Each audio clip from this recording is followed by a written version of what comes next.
خیر پسرم. خوب خوابیدی؟ بله. رامین امروز داره میره راهنمایی. چه زود گذشت. چشم به هم بزنیم بعد عروس بیه. We've been granted asylum. Great! Congratulations, man! وارا دنیا این کار داری آفتنی یا نه؟ نه!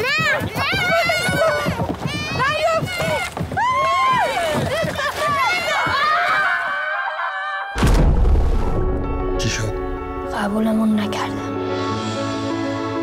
نوشته اگه اعتراض داریم میتونیم بریم دادگاه درخواست تجدید نظر بدیم. خب پس یعنی این فرصت دیگه داریم میگم درسته؟ آره.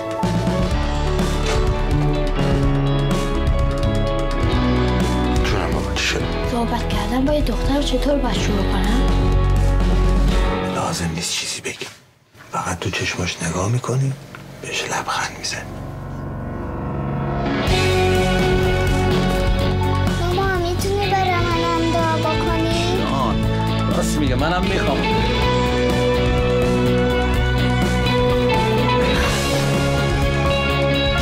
دیگه داری مرد میشی.